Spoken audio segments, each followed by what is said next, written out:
प्यारे बच्चों, बीएसईबी यानी कि बिहार बोर्ड क्लास चैनल पर आप सभी का हार्दिक स्वागत है। बच्चों, इस वीडियो में हम बीएसईबी यानी कि बिहार बोर्ड के कक्षा 9वीं के गणित के अध्याय 7 त्रिभुज की प्रश्नावली 7.1 के सभी प्रश्नों को हल करेंगे। तो वीडियो को पूरा एंड तक देखिएगा, जिससे आपको प्रश्नावली 7.1 के सभी प्रश्नों के हल आसान तरीके से समझ में आ जाएंगे।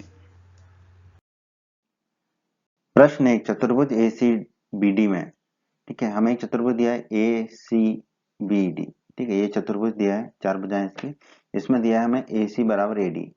ये जो ए सी भुजा है ये किसके बराबर है? ए डी के। ये हमें प्रश्न में दिया गया है। और क्या दिया गया है? भुजा ए बी कोण ए को समद्विभाजित करता है।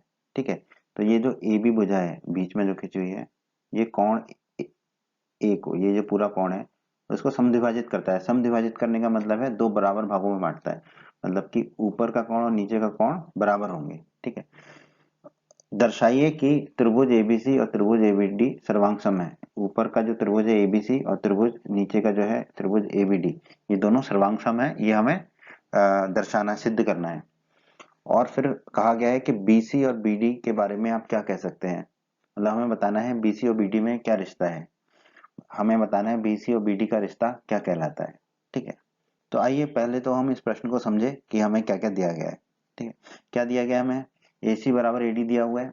ए सी बराबर एडी। ठीक है, ए सी भुजा और एडी भुजा बराबर है। क्या हम इसको ऐसे लिख सकते हैं? ए सी को हम सी ए लिख दें, क्योंकि लंबाई तो बराबर है, चाहे ए सी कहें चाहे सी ए कहें। ठीक है, तो ए सी को हम सी ए लिख सकते हैं। उसी तरह एडी को हम डी ए लिख सकते हैं। तो हमने ए सी को लिखा सी ए और एडी को लिखा डी ए। तो यहाँ पे हमें मिल गया सी ए बराबर डी ए। ठीक है, सी ए बराबर डी ए।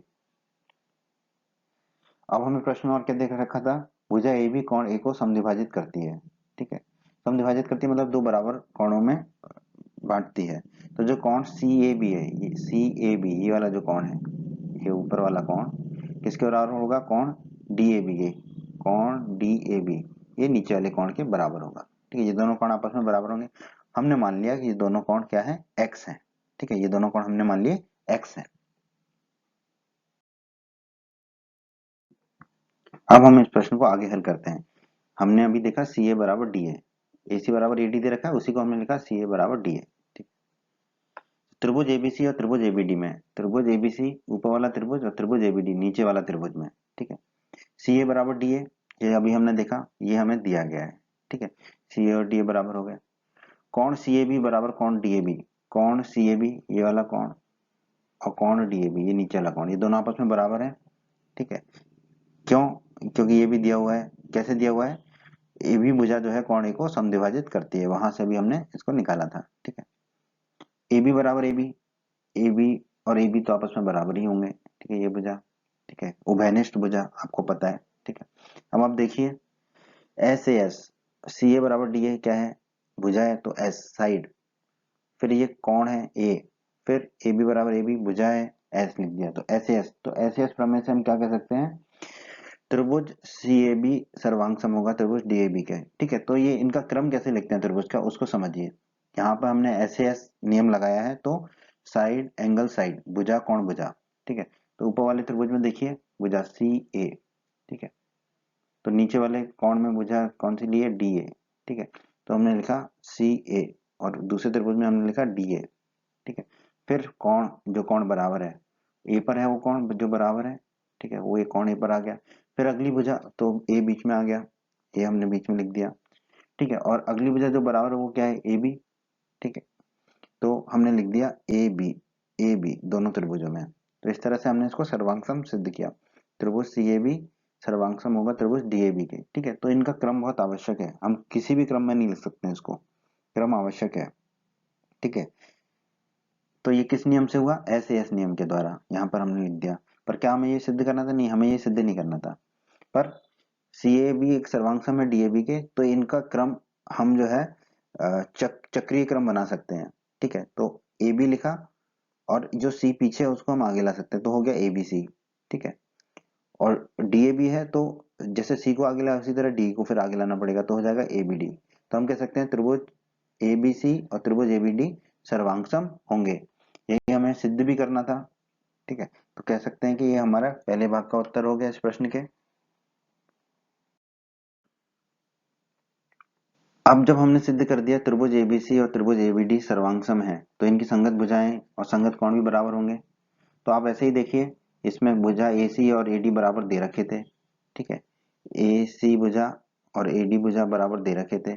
एबी भुजा दोनों में कॉमन है, बराबर है, एबी बराबर है, ठीक है। तो अगली भुजा कौन सी बची त्रिभुज की तीसरी भुजा बीसी और बीडी, तो ये दोनों भी आपस में बराबर होंगे, तो बीसी बराबर होगा बीडी के, ठीक है।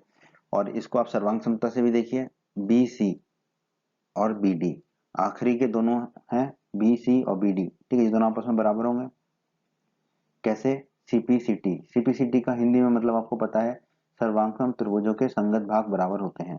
तो यहाँ पर सर्वांगसम त्रिभुजों की संगत भुजाएं भी बराबर होंगी। तो हम कह सकते हैं बीसी और बीडी में क्या रिश्ता है, बीसी और बीडी आपस में बराबर लंबाई के हैं। तो यही हमारे इस प्रश्न का इस भाग का उत्तर हो गया। प्रश्न 2, एबीसीडी एक चतुर्भुज है। ए बी सी डी ये एक चतुर्भुज है जिसमें एडी बराबर बीसी है। एडी ये भुजा, एडी ये भुजा किसके बराबर है, बीसी के बराबर है, ठीक है। ये दोनों भुजा आपस में बराबर है। और कोण डीएबी, कोण डीएबी ये वाला जो कोण है डीएबी, ये कोण किसके बराबर है, कोण सीबीए के, सीबीए ये इस कोण के बराबर है। ये हमें दिया गया है प्रश्न में, ठीक है। तो हमें सिद्ध करने को कहा गया तीन चीजें। त्रिभुज एबीडी सर्वांगसम होगा त्रिभुज बीएसी के। त्रिभुज ए बी डी ये जो ऊपर वाला त्रिभुज है ये सर्वांगसम होगा त्रिभुज बीएसी के, त्रिभुज बीएसी, ठीक है। जो बाईं तरफ वाला त्रिभुज है इसके सर्वांगसम होगा, ये सिद्ध करना है।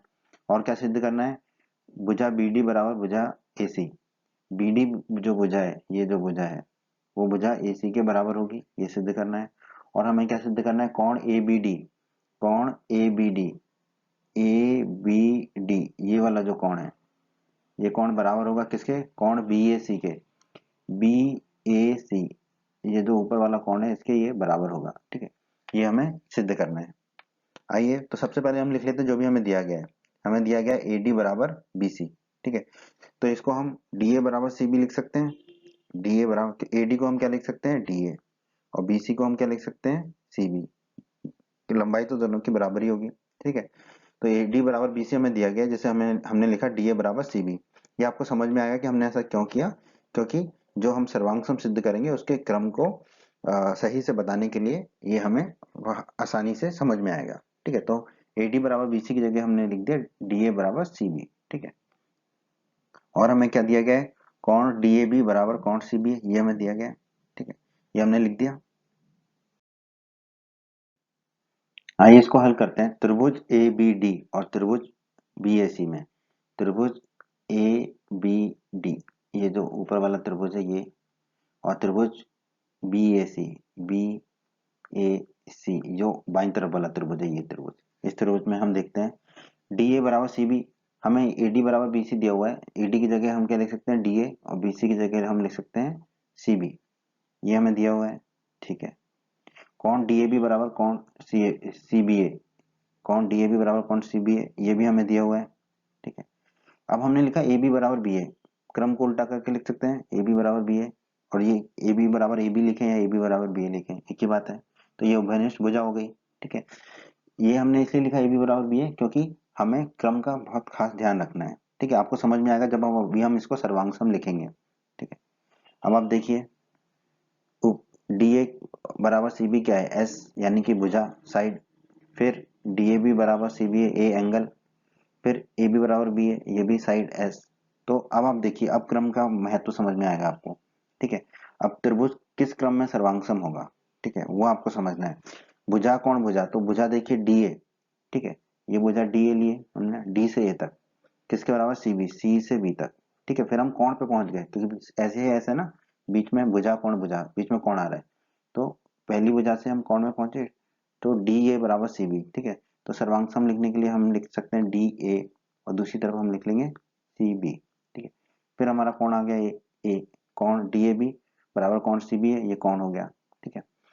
ये हो गया। अब कौन सी भुजा बराबर है, ए बी बराबर बी है, ठीक है। यहाँ पे हम ए से बी तक जाएंगे और बाईं तरफ वाले कोण के लिए हम जाएंगे बी से ए तक, ठीक है। तो ए के बाद क्या आएगा बी, ए के बाद बी आएगा, और दूसरे बराबर में बी के बाद क्या आएगा ए, बी के बाद आ गया ए। ये दोनों त्रिभुज क्या होंगे, सर्वांगसम होंगे। तो हम लिख सकते हैं त्रिभुज डीएबी सर्वांग होगा त्रिभुज सीबीए के, किस नियम से, एसएएस के नियम से, साइड एंगल साइड के नियम द्वारा। ठीक है, अब हमें सिद्ध करना था एबीडी सर्वांग है बीएसी के। ठीक है, तो एबीडी करना है तो डी को हम आगे ले आएंगे एबी के, तो फिर हमें सी को भी आगे लाना होगा बीए के। तो हम कह सकते हैं ए बी डी सर्वांग होगा हमारा बी ए सी के, बी ए सी के, और यही हमें सिद्ध करना था। तो ये हमारे पहले भाग का उत्तर हो गया दोस्तों। सिद्ध किया त्रिभुज एबीडी सर्वांग है त्रिभुज बीएसी के।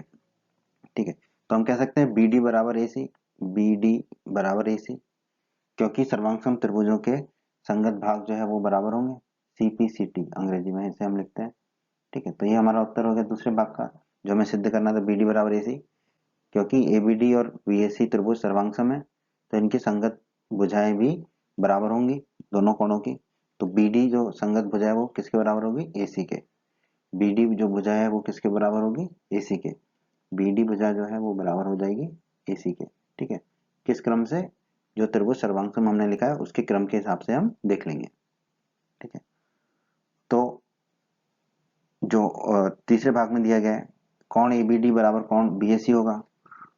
अब आप इसको भी सर्वांग त्रिभुज के क्रम में देखिए, ए बी डी बी ए सी, तो कौन संगत कौन भी बराबर होंगे सर्वांग त्रिभुजों के, तो हम लिख देंगे सीपीसीटी। ठीक है, और यही हमारा उत्तर होगा जो हमें सिद्ध करना था। ठीक है, सर्वांग त्रिभुजों के संगत भाग बराबर होते हैं, अर्थात सर्वांग त्रिभुजों की संगत भुजाएं बराबर होंगी और संगत कोण बराबर होंगे। तो संगत भुजाओं और संगत कोण का क्रम के लिए सर्वांग त्रिभुजों का क्रम बहुत महत्वपूर्ण हो जाता है।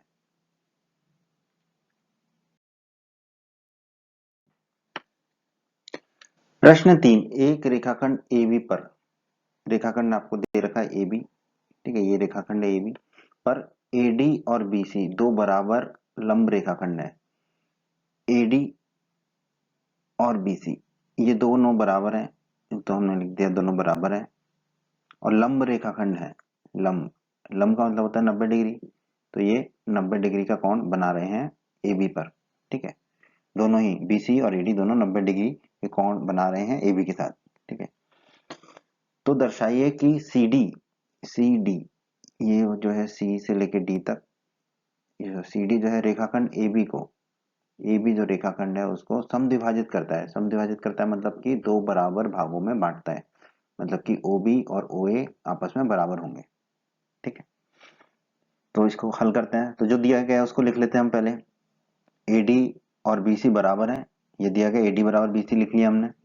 ठीक है, और दिया गया है कोण A, ये जो कोण है A और कोण B ये दोनों भी बराबर हैं, और ये दोनों कितने डिग्री के हैं, 90 डिग्री के हैं, क्योंकि AD और BC जो है वो लंब रेखाखंड है, तो दोनों कोण कितने के होंगे, 90 डिग्री के होंगे। ठीक है, ये दिया गया, और हमें सिद्ध क्या करना है कि AB को दो बराबर भागों में बांटता है CD, तो OA जो है वो OB के बराबर होगा, OA बराबर होगा OB के। ठीक है, ये हमें सिद्ध करना है। आइए, त्रिभुज OAD, त्रिभुज OAD नीचे वाला त्रिभुज, और त्रिभुज OBC ऊपर वाला त्रिभुज। ठीक है, इन दोनों त्रिभुजों में कोण AOD, कोण AOD, कोण AOD, ये वाला कोण, नीचे वाला कोण O का नीचे वाला कोण बराबर होगा कोण BOC के, ऊपर वाले कोण के। क्या आप बता सकते हैं कैसे, ये आपने पढ़ रखा है अध्याय 6 में। ये दोनों क्या है, शीर्षाभिमुख कोण है, और शीर्षाभिमुख कोण आपस में बराबर होते हैं। ठीक है, तो इसका कारण लिख दिया हमने, शीर्षाभिमुख कोण है। ठीक है, अब चलते हैं, कोण A और कोण B बराबर है। कोण A और कोण B ये दोनों आपस में बराबर, क्योंकि ये दोनों कितने के हैं, 90 डिग्री के हैं। कोण A बराबर कोण B है, तो ये हमें दिया गया है प्रश्न में। ठीक है, और AD बराबर BC ये भी हमें प्रश्न में दिया गया है। ठीक है, तो आप देखेंगे एंगल, ये जो शीर्षाभिमुख कोण थे, कोण AOD बराबर कोण BOC, ये क्या है, हमारा एंगल बराबर है। फिर कोण A और कोण B बराबर, तो ये भी एंगल बराबर है। AD बराबर BC, तो ये साइड बराबर है, मतलब कि भुजा बराबर है। तो ये हो गया आपका AAS, कोण कोण भुजा, एंगल एंगल साइड। ठीक है, अब आप इसमें क्रम ध्यान रखिए कि जो पहला कोण है, ठीक है, पहला कोण किस बिंदु पे है, आपका O बिंदु पर है। ठीक है, पहले वाले त्रिभुज में पहला कोण O बिंदु पर है। ठीक है, और दूसरे वाले त्रिभुज में भी पहला कोण जो बराबर है उसके वो कहाँ पर है, ओ बिंदु पर है। ठीक है, तो हमने ओ लिख दिया दोनों तरफ।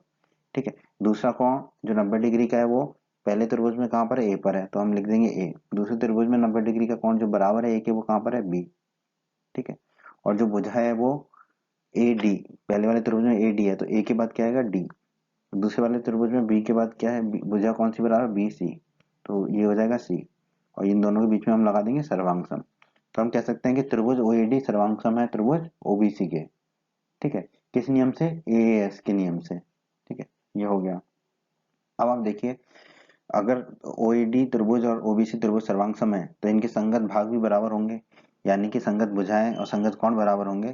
तो इनकी संगत भुजाएं देख लेते हैं। ओ ए, पहले त्रिभुज में देखिए ओ ए, दूसरे त्रिभुज में ओ बी, ये दोनों आपस में बराबर होंगे क्रम के हिसाब से, तो ओ ए बराबर ओ बी होगा। किस नियम से, सीपीसीटी। सीपीसीटी को हिंदी में हम क्या बोलते हैं, सर्वांगसम त्रिभुजों के संगत भाग बराबर होते हैं। और यही हमें सिद्ध करना था, तो यही हमारे इस प्रश्न का उत्तर हो गया दोस्तों। प्रश्न 4, हमें दिया गया है एल और एम दो समांतर रेखाएं हैं। ठीक है, एल और एम जो है वो दो समांतर रेखाएं हैं। ठीक है, ये जो रेखा एल है और ये जो रेखा एम है, ये दोनों क्या है, समांतर रेखाएं हैं, जिन्हें दो समांतर रेखाएं पी और क्यू, तो इसका मतलब है रेखा पी और रेखा क्यू, ये दोनों रेखाएं भी आपस में समांतर है। ठीक है, ये प्रतिच्छेद करती है मतलब काटती हैं। तो दर्शाइए, सिद्ध कीजिए त्रिभुज एबीसी और त्रिभुज सीडीए जो है सर्वांगसम होंगे। त्रिभुज ए बी सी, ये त्रिभुज सर्वांगसम होगा। त्रिभुज सी डी ए, क्रम याद रखिएगा, इसी क्रम में सर्वांगसम होना जरूरी है। ठीक है, तो आइए अब हम इस प्रश्न को हल करते हैं। तो सबसे पहले हम लिख लेंगे जो भी हमें दिया गया है। हमें क्या दिया गया है, एल और एम समांतर रेखाएं हैं। ठीक है, ये हमें प्रश्न में दिया गया है तो हमने लिख लिया एल और एम समांतर रेखाएं हैं। ये समांतर का चिन्ह होता है, ये समांतर रेखाओं को इस प्रकार दर्शाते हैं हम। और P और Q भी हमें समांतर दे रखा है, समांतर रेखाएं दे रखा है, तो P और Q को भी हमने लिख लिया, ये दोनों समांतर रेखाएं हैं। अब त्रिभुज ABC और त्रिभुज CDA में, त्रिभुज ABC और त्रिभुज CDA, ठीक है, ये दोनों हमें सर्वांग सम सिद्ध करने हैं। तो अब इन त्रिभुजों में देखते हैं। ठीक है, क्रम बहुत महत्वपूर्ण होता है इसलिए इसको समझिएगा। कोण BAC बराबर कोण DCA। कोण BAC, ये वाला जो कोण है, कोण BAC है, और ये दूसरा कोण क्या है आपका, कोण DCA। ये दोनों कोण बराबर होंगे। क्यों बराबर होंगे, क्योंकि ये दोनों क्या है, एकांतर अंतःकोण है।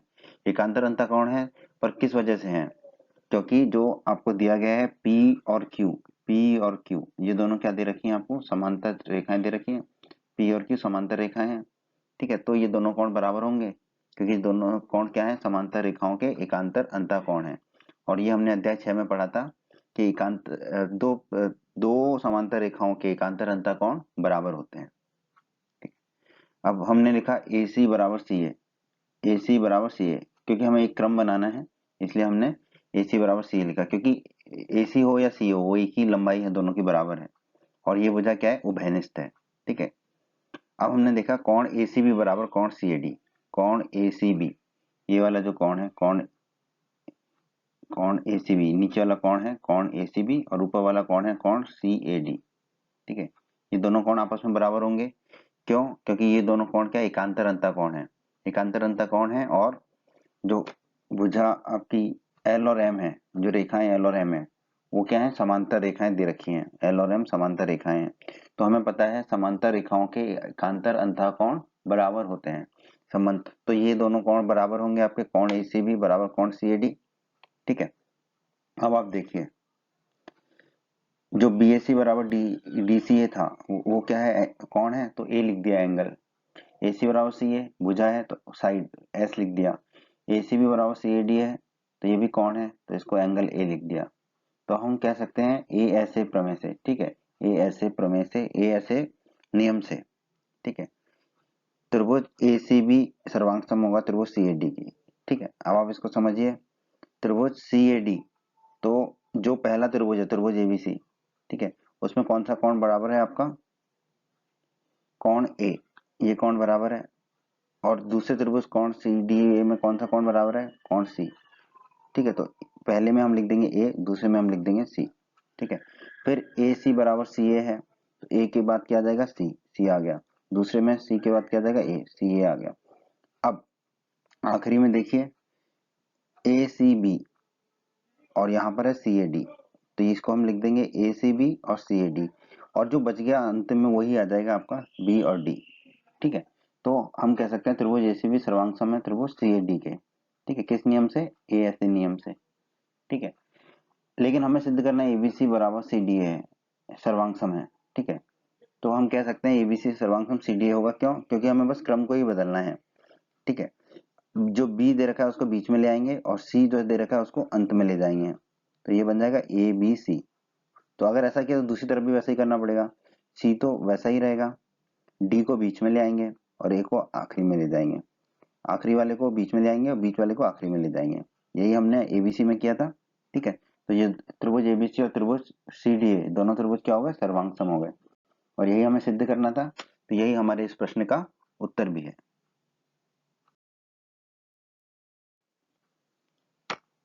प्रश्न 5, रेखा एल कोण ए को समद्विभाजित करती है। ठीक है, ये हमें आकृति दे रखी है 7.20, इसमें जो रेखा एल है, ये जो रेखा है बीच से गई है, वो जो कोण ए है, कोण ए पूरा इसको समद्विभाजित करती है, मतलब दो बराबर भागों में बांटती है। ठीक है, और बी रेखा एल पर स्थित एक बिंदु है। ठीक है, ये जो है वो रेखा एल पर एक बिंदु है। किस प्रकार के? बीपी और बीक्यू, बीपी नीचे और ये बीक्यू जो है कोण ए की भुजाओं पर लंब है। कोण ए की भुजाएं, कोण ए की भुजाएं कौन सी हैं? नीचे वाली ये भुजा एपी और ए क्यू, कोण ए की ये भुजाएं हैं, तो इन पर लंब है, मतलब कि ये 90 डिग्री के हैं। कोण पी और कोण क्यू जो है 90 डिग्री के हैं। ठीक है, ये हमें दिया गया है। तो हमें बताना है, दो भाग हैं इस प्रश्न के। पहले भाग में हमें बताना है त्रिभुज ए पी बी, त्रिभुज ए पी बी ये वाला जो त्रिभुज है नीचे वाला, ये सर्वांग सम होगा त्रिभुज ए क्यू बी के। त्रिभुज ए क्यू बी ऊपर वाले त्रिभुज के सर्वांग सम होगा। त्रिभुजों के क्रम को ध्यान से याद रखना है हमें, मतलब ध्यान देना है। और दूसरे भाग में हमें बताना है बीपी बराबर बीक्यू है। बीपी और बीक्यू की लंबाई बराबर होगी, अर्थात बिंदु बी जो है कोण की भुजाओं से समदूरस्थ है। ठीक है, वो एक ही बात है, बीपी बराबर बीक्यू हमें सिद्ध करना है। तो आइए इस प्रश्न को हल करने से पहले पहले जो प्रश्न में दिया गया है उसको हम लिख लेते हैं। क्या दिया गया हमें? रेखा एल कोण ए को समद्विभाजित करती है, अर्थात कोण बी ए पी, कोण बी ए पी ये वाला कोण, ठीक है नीचे वाला कोण, और कोण बी ए क्यू ऊपर वाला कोण बी ए क्यू, ये दोनों आपस में बराबर होंगे। तो हमने मान लिया ये दोनों x हैं, दोनों आपस में बराबर हैं, तो दोनों को x मान लिया। ठीक है, और हमें क्या दे रखा है? बीपी और बी क्यू कोण ए की भुजाओं पर डाले गए लंब हैं। ठीक है, तो इससे हम क्या निष्कर्ष निकाल सकते हैं? कोण P, ये नीचे वाला कोण P और कोण Q ऊपर वाला कोण Q 90 डिग्री होगा, क्योंकि लंब है। ठीक है, तो ये हमने लिख दिया, ये दोनों कोण 90 डिग्री के होंगे। तो अभी हमने लिख लिया कि क्या क्या हमें प्रश्न में दिया गया है। आइए अब हम प्रश्न के पहले भाग को हल करते हैं। त्रिभुज एपीबी और त्रिभुज एक्यूबी में, त्रिभुज एपीबी ये वाला नीचे वाला, त्रिभुज एक्यूबी ऊपर वाला, इसमें कोण P बराबर कोण Q बराबर 90 डिग्री, ये दोनों कोण 90 डिग्री के हैं। ये हमें प्रश्न में ही दिया गया है, क्योंकि BP और BQ क्या है? कोण A की भुजाओं पर B से डाले गए लंब हैं। लंब है मतलब 90 डिग्री के कोण है। ठीक है, कोण BAP बराबर कोण BAQ, कोण BAP बराबर कोण BAQ, ये x जो कोण है ये बराबर है। क्यों? क्योंकि रेखा L कोण A को समद्विभाजित करती है। रेखा L जो है कोण ए को समद्विभाजित करती है, मतलब कि दो बराबर भागों में बांटती है। तो वो दोनों भाग आपस में बराबर होंगे, यानी कि ये दोनों कोण आपस में बराबर होंगे। ये भी हमें प्रश्न में दिया गया है। ठीक है, और भुजा ए बी बराबर भुजा ए बी तो ए बी के बराबर ही होगा, इसका कारण है उभयनिष्ठ, कॉमन है ये भुजा। ठीक है, अब आप देखिए कोण P बराबर कोण Q, ये क्या कोण है? तो ए लिख दिया एंगल, फिर दूसरा भी कोण BAP बराबर कोण BAQ, ये भी कोण है तो लिख दिया हमने ए। ए बी बराबर ए बी, ये क्या भुजा है? तो हमने लिख दिया एस साइड, तो ये हो गया आपका ए ए एस। ठीक है, तो ए एस नियम से आप क्या कह सकते हैं? पी ए बी, त्रिभुज पी ए बी बराबर त्रिभुज क्यू ए बी। ठीक है, इसको आप ऐसे देखिए, कोण पी कोण ए कोण और फिर ए बी भुजा, तो ये आपका होगा पी ए बी। उसी तरह दूसरे त्रिभुज क्यू, त्रिभुज ए क्यू बी में आप देखिए कोण क्यू, ये वाला कोण हो गया, फिर कोण आपका ये वाला ए वाला, फिर भुजा ए बी, तो ये हो जाएगा आपका क्यू ए बी। ठीक है, ये हो जाएगा आपका क्यू ए बी। तो ये दोनों त्रिभुज क्या हो जाएंगे, सर्वांग सम। ठीक है, इनका क्रम बहुत आवश्यक है। किस नियम से होगा ये सर्वांग सम, ए ए एस नियम के द्वारा होगा सर्वांग सम। अब आप देखिए, अब हम कह सकते हैं त्रिभुज एपीबी बराबर त्रिभुज सर्वांग सम त्रिभुज ए क्यू बी के। कैसे, देखिए ए को बीच में जो ए है उसको हमने पहले कर दिया, और बीच में जो पहले स्थान बदल दिया, और बी को वैसा ही रहने दिया। ठीक है, बी को हमने वैसे ही रहने दिया। तो दूसरी तरफ भी हम वैसे ही करेंगे, जो बीच में है उसको पहले कर देंगे, जो पहले है उसको बीच में कर देंगे, और जो तीसरा है उसको वैसे ही रख देंगे। तो हो जाएगा त्रिभुज एपीबी सर्वांग त्रिभुज ए क्यू बी के। और यही हमारे प्रश्न का उत्तर है, यही हमें सिद्ध करना था। तो हमारा पहला भाग सिद्ध हुआ। तो हमने पहले भाग में सिद्ध किया त्रिभुज एपीबी सर्वांग है त्रिभुज ए क्यू बी के। ठीक है, जब त्रिभुज सर्वांग होंगे तो उसके संगत भाग भी बराबर होंगे, तो संगत भुजाएं भी बराबर होंगी। तो आप देखिए, पहले त्रिभुज में बीपी उल्टा चल रहे हैं, बीपी बराबर, फिर दूसरे त्रिभुज में क्या होगा, बी क्यू। तो हमने लिख दिया बीपी बराबर बी क्यू। कारण क्या लिख दिया इसका हमने, सीपीसीटी। सीपीसीटी का मतलब होता है सर्वांग त्रिभुजों के संगत भाग बराबर होते हैं। तो यहाँ पर सर्वांग त्रिभुजों की संगत भुजाएं बराबर हैं। तो बी क्यू बराबर हो जाएगा, बीपी बराबर हो जाएगा हमारा बी क्यू, बीपी बराबर हो जाएगा हमारा बी क्यू। यही हमें इस प्रश्न 5 के दूसरे भाग में सिद्ध करना था, बीपी बराबर बी क्यू, अर्थात बिंदु बी जो है कोण की भुजाओं से समदूरस्थ है। कोण की भुजा मतलब ये ऊपर वाली भुजा ए क्यू और ए पी यहाँ से समदूरस्थ है। ठीक है, यही हमें सिद्ध करना था। तो यही हमारे इस प्रश्न के इस भाग का उत्तर होगा दोस्तों। बच्चों, अगर आप हमारे बिहार बोर्ड क्लास चैनल पर नए हैं और आपने अभी तक हमारा बिहार बोर्ड क्लास चैनल को सब्सक्राइब नहीं किया है, तो आप जल्दी से सब्सक्राइब बटन को दबाकर हमारे बिहार बोर्ड क्लास चैनल को सब्सक्राइब कर लीजिए और बेल आइकन को भी दबा दीजिए।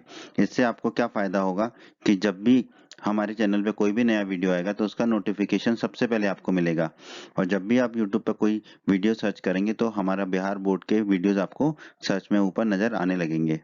बच्चों, इस अध्याय के बाकी अन्य सभी वीडियोस को देखने के लिए आप कभी भी आई बटन पर क्लिक कर सकते हैं। आई बटन पर क्लिक करने से आपको इस अध्याय के सभी वीडियोस के लिंक मिल जाएंगे। प्रश्न 6, आकृति 7.21 में हमें दिया है ए सी बराबर ए ई। ठीक है, ये जो भुजा है हमारी ए सी, ए से लेके सी तक, ये किसके बराबर दे रखी है, ए ई के। ठीक है, ए बी बराबर ए डी, ए बी किसके बराबर दे रखी है, ए डी के। ठीक है, और दे रखा है कोण बी ए डी बराबर कोण ई ए सी। कोण बी ए डी, ये वाला कोण किसके बराबर दे रखा है, कोण ई ए सी के, इस कोण के बराबर दे रखा है। ठीक है, तो हमें सिद्ध करना है, दर्शाइए कि बी सी बराबर डी ई होगा। ठीक है, तो हमें दर्शाना है बी सी जो है वो डी ई के बराबर होगा, बी सी बराबर डी ई होगा, ये हमें सिद्ध करना है। ठीक है, तो सबसे पहले तो हम लिख लेते हैं जो हमें दिया गया है। हमें क्या दिया गया है, ए सी बराबर ए, हमने लिख लिया। और हमें क्या दिया है, ए बी बराबर ए डी, ये दिया हुआ है हमें ए बी बराबर ए डी। तो क्या हम इसको लिख सकते हैं, बी ए बराबर डी ए। बस हमने क्रम को उल्टा किया, लंबाई तो वही रहेगी, ए बी लिख लो चाहे बी ए लिख लो, बात तो एक ही है। ए बी को हम बी ए लिख सकते हैं और ए डी को डी ए लिख सकते हैं। तो हमने लिख लिया बी ए बराबर डी ए। ठीक है, ऐसा हमने क्यों किया, क्योंकि हमें प्रश्न को हल करने में आगे आसानी होगी। और कोण बी ए डी, कोण बी ए डी बराबर कोण ई ए सी, ये दे रखा है हमें, तो हमने इसको लिख लिया कोण बी ए डी बराबर कोण ई ए सी। अब हम प्रश्न को हल करते हैं। कोण बी ए डी बराबर कोण ई ए सी, ये तो हमें प्रश्न में ही दिया गया है, कोण बी ए डी बराबर कोण ई ए सी। ठीक है, ये हमें प्रश्न में दिया गया है। अब दोनों तरफ हम कोण डी ए सी को जोड़ लेते हैं, दोनों तरफ डी ए सी, ये वाला जो कोण है आपका, ये कोण है आपका कोण D A C, D A सी। ठीक है, ये इस कोण को हम दोनों तरफ जोड़ लेंगे। ठीक है, तो हो जाएगा हमारा कोण बी ए डी धन कोण डी ए सी, दाईं तरफ हो जाएगा कोण ई ए सी धन कोण डी ए सी। अब आप ध्यान से देखिए, कोण बी ए डी ये वाला कोण और कोण डी ए सी ये वाला कोण, ये दोनों कोणों को हम जोड़ेंगे तो हमारा क्या आ जाएगा, कोण बी ए सी। ठीक है, बी ए सी आ जाएगा। तो ये आ गया आपका कोण बी ए सी बाईं तरफ। और दाईं तरफ देखिए, कोण ई ए सी ये वाला कोण और ये वाला कोण डी ए सी, इन दोनों को जोड़ेंगे तो हमारा क्या बन जाएगा, कोण ये वाला, इस कोण को हम क्या कह देंगे, कोण डी ए ई, यहाँ से डी ए ई, कोण डी ए ई, ये हो जाएगा हमारा कोण डी ए ई। तो ये हो गया कोण बी ए सी बराबर कोण डी ए ई, इसको हमने कह दिया समीकरण 1। अब त्रिभुज ए बी सी और त्रिभुज ए डी ई में, त्रिभुज ए बी सी ये बड़ा त्रिभुज और त्रिभुज ए डी ई, त्रिभुज ए डी ई इस त्रिभुज में, ठीक है, इसमें हम नियम लगाते हैं। तो सबसे पहले बी ए बराबर डी ए, ये कैसे, ये हमें दिया गया, ए बी को हमने लिखा बी ए और ए डी को लिखा डी ए, बी ए बराबर डी ए ये हमें दिया गया है, ठीक है, लिख लिया हमने। कौन बी ए सी बराबर कौन डी ए ई, कौन बी ए सी बराबर कौन डी ए ई, ये हमने अभी समीकरण 1 से निकाला, लिख दिया हमने। और ए सी बराबर ए ई ये भी हमें दिया गया है प्रश्न में, ए सी बराबर ए ई, तो इसको लिख दिया हमने, दिया है। अब देखिए बी ए बराबर डी ए ये क्या बुझा है, तो एस लिख दिया साइड। फिर कौन बी ए सी बराबर कौन डी, एंगल, ए सी बराबर ए ये बुझा है तो हम लिख देंगे एस साइड, ठीक है, तो ये हो जाएगा हमारा एस ए एस, ठीक है। अब इसका क्रम क्या होगा, आप देखिए बी ए, ठीक है, यहाँ पर है डी ए, ठीक है, तो हो जाएगा हमारा बी ए, दूसरी तरफ लिख देंगे हम डी ए। अब ये कौन ए है और यहाँ पर भी कौन ए है, तो ये ए हो गया। फिर क्या है ए सी, तो ए के बाद क्या लिख देंगे सी, फिर है ए ई, तो दाईं तरफ ए के बाद क्या लिख देंगे ई, ए ई, ये दोनों त्रिभुज क्या हो जाएंगे सर्वांग सम, तो यही हमने यहाँ लिख दिया। त्रिभुज बी ए सी सर्वांग सम होगा त्रिभुज डी ए ई का, ठीक है, ये दोनों त्रिभुज सर्वांग सम होंगे, ये हमने यहाँ पर लिख दिया। किस नियम से, एस ए एस नियम के द्वारा, एस ए एस ये अभी हमने देखा एस ए एस नियम के द्वारा, ठीक है। अब अगर ये दोनों त्रिभुज सर्वांग सम है तो इनके संगत भाग भी बराबर होंगे, ठीक है। तो आप देखिए बी सी बाईं तरफ पहला और आखिरी लिया, तो दाईं तरफ भी पहला और आखिरी लेंगे डी और ई, तो बी सी बराबर क्या होगा डी, ठीक है, बी सी बराबर डी, और यही हमें दर्शाना था। तो ये बी सी बराबर डी कैसे हुआ, क्योंकि सर्वांगसम त्रिभुजों के संगत भाग बराबर होते हैं, उसको हम अंग्रेजी में लिखते हैं सीपीसीटी। ये त्रिभुज बी ए सी और त्रिभुज डी ए सर्वांगसम है, तो इनकी संगत भाग यानी कि संगत भुजाएं भी बराबर होंगी। तो संगत भुजा के लिए हमने पहला और आखिरी लिया बी और सी, बाईं तरफ दाईं तरफ भी पहला लेंगे डी और आखिरी लेंगे ई, तो बी सी बराबर डी हो जाएगा, कारण इसका सीपीसीटी, संगत संगत भुजाएं बराबर होंगी, सर्वांगसम त्रिभुजों की संगत भुजाएं बराबर होंगी, यही हमारे इस प्रश्न का उत्तर भी होगा। प्रश्न 7, ए बी एक रेखाखंड है और पी इसका मध्य बिंदु है, ठीक है, ए बी एक रेखाखंड है, ए बी एक रेखाखंड है और पी जो है इसका मध्य बिंदु है, ये हमें दिया हुआ है प्रश्न में।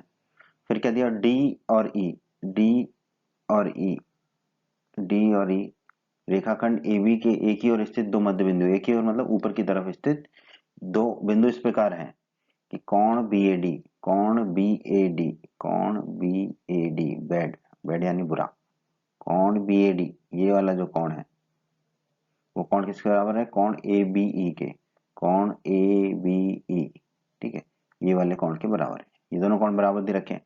और क्या दे रखा है कोण ई पी ए, कोण ई पी ए ये वाला कोण, ये वाला कोण किसके बराबर है, कोण डी पी बी, कोण डी पी बी, ठीक है, इस कोण के बराबर है, ये दोनों कोण बराबर दे रखे हैं, ठीक है, बस इतना दे रखा है।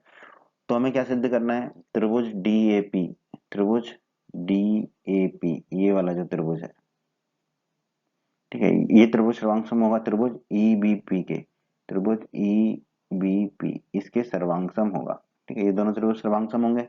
और दूसरे भाग में हमें कहा गया सिद्ध करो ए डी बराबर बी ई, ठीक है, ए डी जो भुजा है ये भुजा जो है बी के बराबर होगी, ठीक है, इस भुजा के बराबर होगी, ये हमें सिद्ध करना है।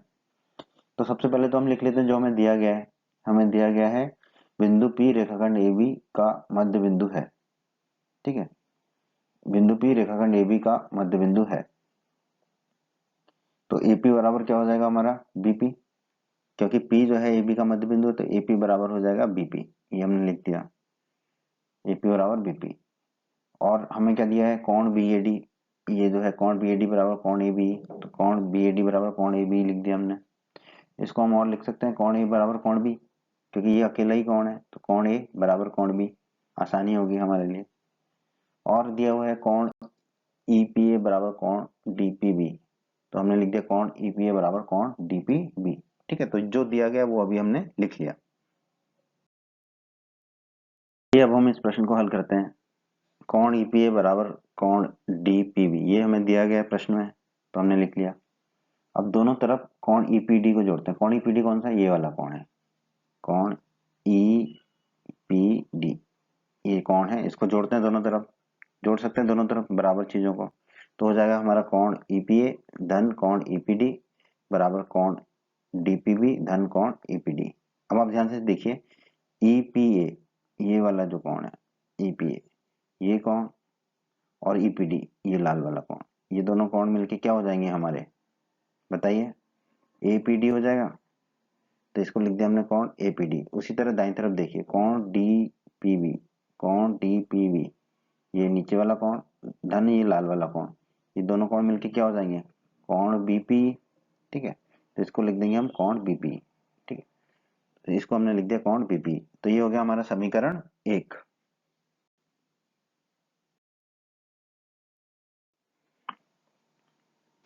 त्रिभुज डीएपी, त्रिभुज डीएपी ये वाला त्रिभुज जो है डीएपी और त्रिभुज ईबीपी, त्रिभुज ईबीपी। ठीक है, यहाँ पे हम सर्वांग समता का नियम लगाएंगे। ठीक है, सबसे पहले हमने लिखा कोण ए बराबर कोण बी, ये कोण ए बराबर कोण बी, क्योंकि ये आपको दिया हुआ है कोण ए बराबर कोण बी। ठीक है, कोण ए बराबर कोण बी आपने कैसे निकाला था, कोण बी ए डी बराबर कोण ए बी ई, ये आपको दे रखा है। ठीक है, तो हमने लिख दिया, दिया हुआ है। फिर एपी बराबर बीपी, एपी बराबर बीपी ये भी हमने लिखा था, ए बी रेखाखंड है, पी इसका मध्य बिंदु है, तो ये भी हमें प्रश्न में दिया गया है। ठीक है, फिर हमने लिखा कोण एपीडी, कोण एपीडी ये वाला कोण बराबर कोण बीपी ये वाला कोण, ये दोनों कोण आपस में बराबर होंगे, ये हमने समीकरण 1 में निकाला था। ठीक है, कोण ए बराबर कोण बी है तो ए लिख दिया एंगल के लिए, एपी बराबर बीपी है तो भुजा है तो एस लिख दिया साइड के लिए, फिर कोण एपीडी बराबर कोण बीपी है तो ए लिख दिया एंगल के लिए। ठीक है, तो ए ऐसे नियम से हम क्या कह सकते हैं, अब यहाँ पर देखिए कोण ए है और ये कोण बी है, ए से शुरू किया बाईं तरफ तो ए और दाईं तरफ हमने लिखा बी, क्योंकि बी से शुरू किया। ठीक है, बीच में हम सर्वांग समता का निशान लगा देते हैं, चिन्ह लगा देते हैं। फिर हम कहते हैं एपी बराबर बीपी है, तो ए से पी तक चले तो एपी बराबर बीपी। ठीक है, फिर हम कह देते हैं कोण एपीडी। ठीक है, एपी के बाद क्या है डी, दाईं तरफ क्या है बीपी, कोण बीपी, तो बीपी के बाद लगा देंगे ई, तो हम कह सकते हैं कि त्रिभुज एपीडी सर्वांग सम होगा त्रिभुज बीपीई के। किस नियम से, ए ऐसे नियम से। ठीक है, ए ऐसे नियम के द्वारा। अब हम क्या करेंगे, जो आखिरी है डी उसको हम पहले ले आएंगे सबसे पहले, तो ये हो जाएगा डी, फिर ए और फिर पी, तो डी ए पी। तो अगर ऐसा हमने किया तो हम दाईं तरफ भी वही करना होगा, जो सबसे आखिरी में उसको सबसे पहले ले आएंगे, तो ये हो जाएगा हमारा ई फिर बीपी, बीपी। तो हम कह सकते हैं त्रिभुज डीएपी सर्वांग सम है त्रिभुज ईबीपी के, यही हमें सिद्ध करना था, तो यही हमारे इस भाग का उत्तर हो गया। तो हमने अभी सिद्ध किया त्रिभुज डीएपी सर्वांग सम होगा त्रिभुज ईबीपी के। ठीक है, जैसा कि हमको पता है कि अगर दो त्रिभुज सर्वांग सम है तो उसके संगत भाग बराबर होते हैं, संगत भाग मतलब संगत कोण या संगत भुजाएं। तो आप देखिए डीएपी में ए और डी बीच का और पहला जिसको हमने लिखा ए डी, तो ये किसके बराबर होगा, दूसरे त्रिभुज में बीच का पहला लिखेंगे बीई के बराबर होगा, ए डी बराबर क्या होगा बीई। किस नियम से, सीपीसीटी, दो सर्वांगसम त्रिभुजों के संगत भाग बराबर होते हैं। ठीक है, और हमें यही दर्शाना था हमारे दूसरे भाग में इस प्रश्न के कि ए डी बराबर बी, तो यही हमारे इस प्रश्न के इस भाग का उत्तर होगा। 8, एक समकोण त्रिभुज एबीसी है जिसमें कोण सी समकोण है। ठीक है, तो ए बी सी जो है एक त्रिभुज है हमारा।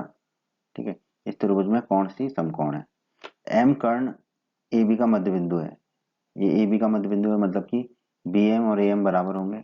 ठीक है, सी को एम से मिलाकर डी तक इस प्रकार बढ़ाया गया, डी तक बढ़ा दिया कि डीएम बराबर सीएम हो, डीएम और सीएम बराबर हो। ठीक है, डी बिंदु को बी बिंदु से मिला दिया जाता है, यहाँ तक मिला देते हैं। ठीक है, अब दर्शाइए त्रिभुज एएमसी जो है त्रिभुज बीएमडी के सर्वांग सम होगा, त्रिभुज एएमसी, एएमसी ये वाला जो त्रिभुज है ये सर्वांग सम होगा त्रिभुज बीएमडी के, ये हमें बताना है पहले भाग में।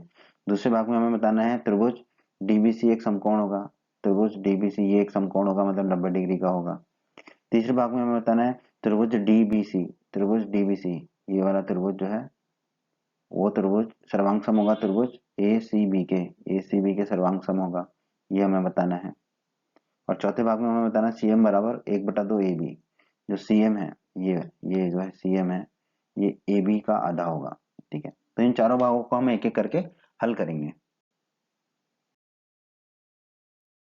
तो हम देखते हैं हमें क्या क्या दिया गया है। हमें दिया गया है कोण ACB बराबर 90 डिग्री। ठीक है, कोण ACB बराबर 90 डिग्री ये दिया हुआ है हमें, कोण ACB बराबर 90 डिग्री हो गया। ठीक है, ये कैसे आया था, क्योंकि हमें दिया हुआ है समकोण त्रिभुज ABC में कोण C क्या है, समकोण है, समकोण मतलब 90 डिग्री है। और हमें क्या दिया है AM बराबर BM, तो हम लिख देंगे AM बराबर BM। ठीक है, और ये कैसे आया था, क्योंकि M जो है बिंदु वो कर्ण AB का क्या है, मध्य बिंदु है, मध्य बिंदु है, तो AM और BM बराबर होंगे। और MC बराबर MD, क्योंकि हमें दिया है DM बराबर CM, तो DM को हमने लिख दिया MD और CM को हमने लिख दिया MC। ठीक है, तो MC बराबर क्या हो जाएगा MD। तो ये चीजें हमें दी गई हैं इस प्रश्न में। तो हम पहले भाग को हल करते हैं इस प्रश्न के। त्रिभुज AMC, त्रिभुज AMC ये वाला जो त्रिभुज है AMC, ठीक है, और त्रिभुज BMD, त्रिभुज BMD इस त्रिभुज में। ठीक है, दोनों कैसे सर्वांग सम होंगे हम देखते हैं। AM बराबर BM, ठीक है, AM बराबर BM ये हमें दिया हुआ है। ठीक है, AM बराबर BM ये हम कैसे कह पाए थे, क्योंकि प्रश्न में दिया हुआ है M कर्ण AB का मध्य बिंदु है। ठीक है, तो ये प्रश्न में ही दिया हुआ है।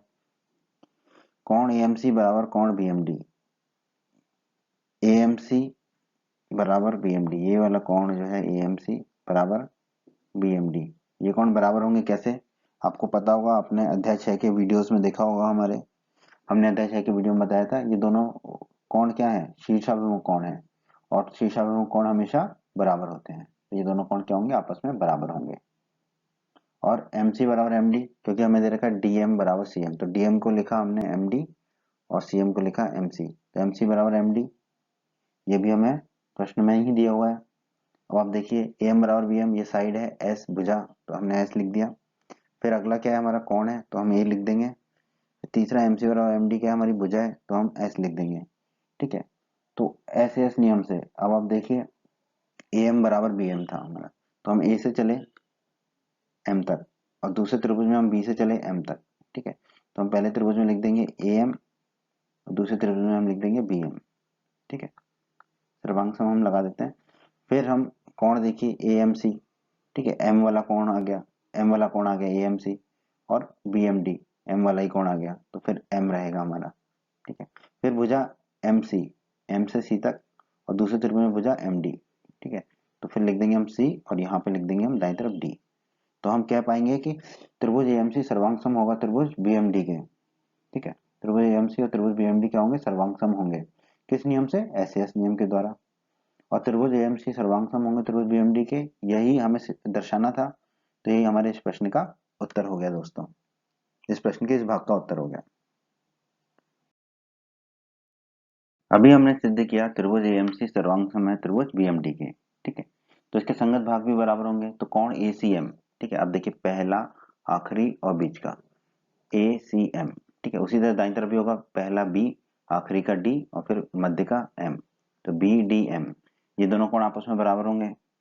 ठीक है, तो हम कह देंगे कोण ACM, ये वाला कोण ACM बराबर होगा कोण BDM के, इस वाले कोण के बराबर होगा BDM के, ये दोनों कोण बराबर होंगे। किस नियम से, CPCT मतलब अगर दो त्रिभुज सर्वांग है तो उसके संगत भाग भी बराबर होंगे, तो यहाँ पर संगत कोण बराबर हो रहे हैं। ठीक है, अब आप ध्यान से देखिए कोण ACM और कोण BDM क्या है, ये एकांतर कोण है, ये दोनों एकांतर कोण है। अब देखिए AC को अगर मैं थोड़ा और खींच दूं और BD को थोड़ा और खींच दूं, तो जो BC है ये एक तिर्यक रेखा हो जाएगी, ये एक तिर्यक रेखा है BC, CD एक तिर्यक रेखा हो गई मेरी, CD एक तिर्यक रेखा हो गई। ठीक है, तो ये दोनों कोण क्या हो जाएंगे, ये दोनों कोण हो जाएंगे मेरे एकांतर कोण, एकांतर अंतः कोण। ठीक है, तो हम कैसे पाएंगे कि DB और AC जो है वो समानांतर होंगे, DB और AC, DB भुजा और AC भुजा समानांतर होगी। क्यों, क्योंकि एकांतर अंतः कोण बराबर है। ये हमने प्रमेय 6.3 में पढ़ा था, यदि एक तिर्यक रेखा के दो रेखाओं को इस प्रकार प्रतिच्छेद करे कि एकांतर अंतः कोणों का एक युग्म बराबर हो, तो दोनों रेखाएं परस्पर क्या होती हैं, समांतर होती हैं। तो यहाँ पर हमने देखा कि एकांतर अंतःकोण आपस में बराबर है, तो वो तो दोनों रेखाएं हैं, वो दोनों रेखाएं आपस में क्या होंगी, समानांतर होंगी। तो डीबी जो है वो समानांतर होगी एसी के, ये हमने ज्ञात किया। डीबी और एसी समानांतर है।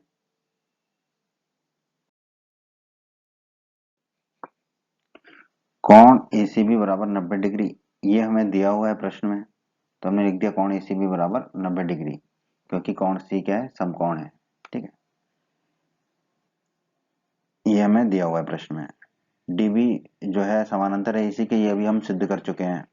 ठीक है, तो कोण डीबीसी, कोण डीबीसी, कोण डीबीसी, ये वाला जो कोण है, कोण डीबीसी धन कोण एसीबी, ये वाला कोण एसीबी, ये दोनों 180 डिग्री के बराबर होंगे। क्यों?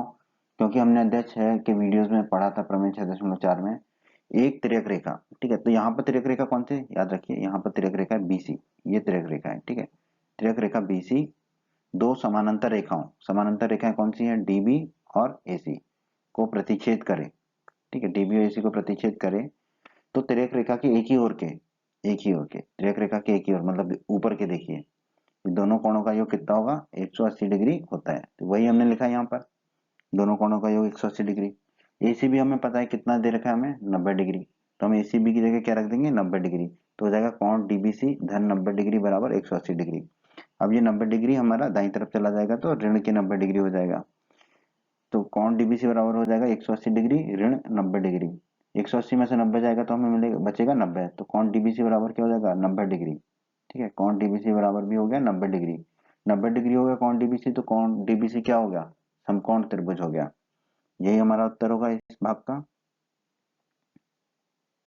प्रश्न के भाग 3 को देखते हैं। इसमें हमें सिद्ध करना है डीबीसी जो है सर्वांग सम होगा एसीबी के। ठीक है, त्रिभुज एएमसी सर्वांग सम है त्रिभुज बीएमडी के, ये हम सिद्ध कर चुके हैं भाग 1 में। ठीक है, तो इसके संगत भाग बराबर होंगे, तो हम कह सकते हैं पहला और आखिरी ए सी बराबर क्या होगा, पहला और आखिरी बी डी, बी डी, ए सी बराबर बी डी होगा। ठीक है, ए सी बराबर बी डी, किस नियम से, सीपीसीटी से, कि अगर दो त्रिभुज सर्वांग सम है तो उसके संगत भाग बराबर होते हैं। तो बीडी को हम क्या लिख सकते हैं, डीबी, तो हमने बीडी को लिख दिया डीबी, और एसी को हमने एसी ही लिखा। ठीक है, इसको हम कह देंगे समीकरण 1। तो डीबी बराबर एसी हो गया हमारा समीकरण 1। अब कौन डीबीसी बराबर कौन एसी बराबर 90 डिग्री, तो कौन डीबीसी 90 डिग्री है, ये हमने भाग 2 में निकाला था, सिद्ध किया था। और कौन एसी बराबर 90 डिग्री, ये तो हमें प्रश्न में ही दिया गया है। ठीक है, तो हम लिख सकते हैं कौन डीबीसी बराबर कौन एसी बी, इसको हम कह देंगे समीकरण 2। ठीक है, इसको हम समीकरण 2 कह देते हैं। त्रिभुज डीबीसी, त्रिभुज डीबीसी, ये वाला जो त्रिभुज है, और त्रिभुज एसीबी, त्रिभुज एसीबी। ठीक है, इन दोनों को हम सर्वांग सम सिद्ध करना है। ठीक है, तो आप देखिए डीबी बराबर एसी, डीबी बराबर एसी, ये हमने समीकरण 1 में निकाला था।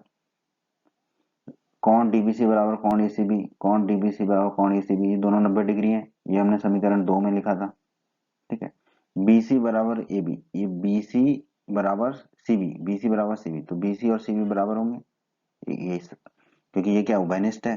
ठीक है, अब आप देखिए डीबी क्या थी, भुजा, तो हमने लिखा एस साइड। डीबीसी क्या है, कोण, तो हमने लिखा ए एंगल। बीसी क्या है, भुजा, तो हमने लिखा एस साइड। ठीक है, तो ऐसे एस नियम से आप देखिए, पहले त्रिभुज में डी से चले थे हम, डी बी, डी से बी तक चलिए, तो हम लिख देंगे डी बी। दूसरी तरफ ए से चले थे, ए से सी तक, तो हम लिख देंगे ए सी, ए सी।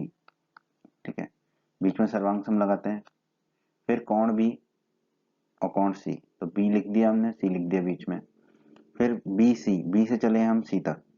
ठीक है, तो बी सी हो जाएगा। और दूसरी तरफ सी से चले हम बी तक, सी बी, तो सी के बाद लिख देंगे हम बी। ठीक है, तो हम कह सकते हैं कि त्रिभुज डीबीसी सर्वांग सम होगा त्रिभुज एसीबी के, किस नियम से, एस एस के नियम से। और यही हमें भाग 3 में सिद्ध करना था, तो यही हमारा इस भाग का उत्तर हो जाएगा। प्रश्न 8 भाग 4, इसमें हमें सिद्ध करना है सी एम बराबर 1/2 ए बी। ठीक है, तो कौन त्रिभुज डीबीसी सर्वांग सम है त्रिभुज एसीबी के, ये अभी हम सिद्ध कर चुके हैं। ठीक है, तो अगर ये दोनों त्रिभुज सर्वांग सम है तो इनके संगत भाग भी बराबर होंगे। तो हम कह सकते हैं पहला और आखिरी डी सी बराबर पहला और आखिरी, ACB में पहला हो रहा है AB, ये दोनों आपस में बराबर होंगे, DC बराबर AB। ठीक है, अब DC किसके बराबर है आप देखिए, DC है DM प्लस CM के। ठीक है, DM प्लस CM, ये दोनों को मिला के बनता है हमारा DC। ठीक है, तो DC की जगह हम क्या लिख देंगे, DM प्लस CM, तो DC की जगह हम लिख दिया DM प्लस CM, ये किसके बराबर हो गया, AB के। ठीक है, अब DM बराबर CM, DM बराबर CM, ये हमें प्रश्न में दिया गया है, DM और CM बराबर है, तो DM की जगह हम क्या रख देंगे, CM, DM की जगह रख देंगे हम CM, तो ये हो जाएगा, ये हमें दिया हुआ है। ठीक है, तो ये हो जाएगा, DM की जगह रख दिया हमने CM, CM धन CM बराबर AB, तो CM धन CM क्या हो जाएगा, 2CM, तो 2CM बराबर AB, तो CM बराबर क्या हो जाएगा, 1/2 AB।